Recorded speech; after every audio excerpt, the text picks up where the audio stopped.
It's not that your life is too full. It's that your mind is too loud. You're not lazy. You're overwhelmed. You're juggling tasks, emotions, people's expectations, your own guilt, unfinished goals, and all of it is screaming at you at once.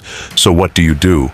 You freeze. You scroll. You start something, then jump to the next. You blame your energy. You wait for clarity. But clarity never shows up because you haven't made space for it. That's the trap of overwhelm. It convinces you that everything is urgent, so you do nothing. It makes you think that feeling paralyzed means you're weak, but the Stoics saw it differently.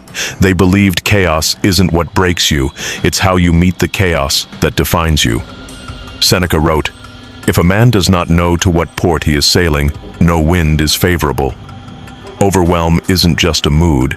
It's the result of directionless movement. You're not failing. You're just scattered. Your energy is leaking in 1,000 directions, none of them aligned with your mission. And now, it's time to stop.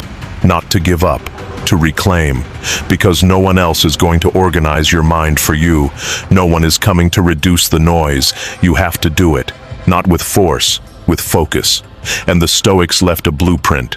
5 sharp, simple steps to return to your center when the world tries to pull you apart. Step 1. Ruthlessly eliminate non-essentials. Most overwhelm doesn't come from doing too little. It comes from doing too much of the wrong things. Look at your day, your to-do list, your notifications, your calendar. How much of it actually needs to be there? Marcus Aurelius said, "Ask yourself at every moment, is this necessary?" If the answer is no, it goes. Not next week. Now. You cannot gain clarity in a cluttered life. You cannot reclaim your mind while keeping everything you once said yes to. Saying no is not selfish. It's surgical. Step 2. Focus on what you can control and discard the rest. Overwhelm loves to trick you into obsessing over outcomes, other people's opinions, and imaginary disasters. But Stoicism trains you to filter your concern. Is it in your hands? No. Let it go. Yes. Focus on the action, not the outcome. This is where real calm begins, when you stop managing the universe and start managing yourself. Step 3. Create a system, not a sprint. Overwhelmed minds crave relief, so they overcommit. I'll fix everything tomorrow. I'll wake up early, meditate, read, run, eat clean, crush 10 goals. Stop. You don't need a heroic burst. You need a repeatable rhythm. Small, essential actions, done daily. 1 page read, 1 walk without your phone, 1 promise kept to yourself. That's how mental clarity is built. Not in a single victory, but in a system you can't break because it's not built on motivation. Step 4. Anchor your day with non-negotiables. Overwhelmed people live in reaction. They wake up already behind, already chasing, already checking messages, timelines, opinions that don't even belong to them. Stoic clarity begins when you lead the day, before it leads you. You don't need 20 habits, you need 3 rules that never break. Example, no phone first 30 minutes. Write down your intention. Move your body for 10 minutes. That's it. Kept daily, these anchors stabilize your internal world, no matter how wild the external gets. Step 5. Exit the noise, on purpose. Every single day, you need space that no one else has access to. No alerts, no small talk, no drama, just you. Marcus Aurelius called this the inner retreat, the ability to step away mentally even when you're surrounded. That retreat is where you recalibrate, where you recover, where you remind yourself, I don't need to control everything, just myself. And if this is hitting something in you right now, that's not random. It means you're done letting chaos run your schedule, your mind, your mood. It means you're done being emotionally overdrawn every day and finally ready to move with deliberate simplicity.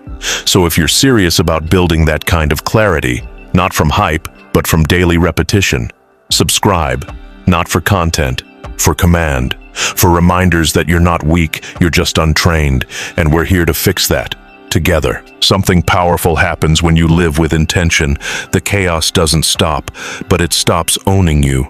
You stop waking up with dread. You stop rushing through your day with half your brain on fire. You stop reacting to every message, every delay, every mistake like it's the end of the world. Instead, you respond. You move slower, but sharper. You speak less, but with weight. You no longer explain your boundaries because your presence explains them for you. This is what Stoic control looks like. It's not a mood. It's not calm for show. It's earned stillness, built hour by hour, choice by choice. You look at your schedule differently. You don't ask, how much can I fit? You ask, what do I refuse to make room for anymore? You look at your emotions differently. You stop judging yourself for feeling stress. You ask instead, did I feed this or did I filter it? Because that's what you've been missing all along, not motivation. Margins. You haven't had space to think, to process, to breathe. You've just been absorbing everything. But now, you choose what stays. Now, the day doesn't blur. It builds you. You're no longer driven by what's urgent. You're led by what's essential. And that version of you, less scattered, more strategic, is the one that finally moves like they're in control. The more you live by these 5 steps, the more you start to notice. You've changed.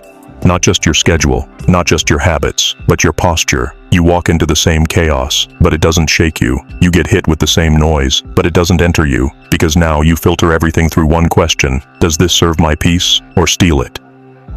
And suddenly, you're no longer overwhelmed. Not because life got easier, but because you got stricter with your energy. You don't explain your silence. You protect it. You don't apologize for your slowness. You own it, because it's deliberate. You no longer chase speed. You chase substance. You don't crave approval. You crave alignment. And that clarity, it becomes your signature. You say less, but it lands. You do less, but it matters. You move less, but it commands.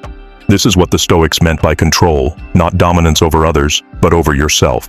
You lead your mind like a commander, not a victim of notifications and moods and external urgency. You return daily to your system, your anchors, your focus, and every time you do, you strengthen the most rare form of power there is, inner command. That's not a trick. That's a training. And you're doing it, not once, every day. Now you get it. Overwhelm was never about how much was on your plate. It was about how little control you felt over your own attention. You thought you had a time problem. But really, you had an alignment problem. Too many inputs, too little intention, but not anymore. Because now you know the playbook. Strip away the noise. Focus only on what's yours. Lead your day. Don't chase it. Protect your clarity like oxygen, and retreat daily to recalibrate. This isn't a feel-good routine. It's a lifestyle, a form of resistance against a world that profits off your distraction, your fatigue, your confusion. But you move different now. You don't wake up hoping for peace. You build it. You don't scroll to escape. You pause to sharpen. You don't react to urgency. You act from standards. Because you've stopped outsourcing your calm. You've stopped waiting for the world to settle down, just so you can breathe. You breathe anyway, by design, with structure and strength. So now, ask yourself, without flinching, what part of your day still controls you, only because you haven't had the courage to control it first?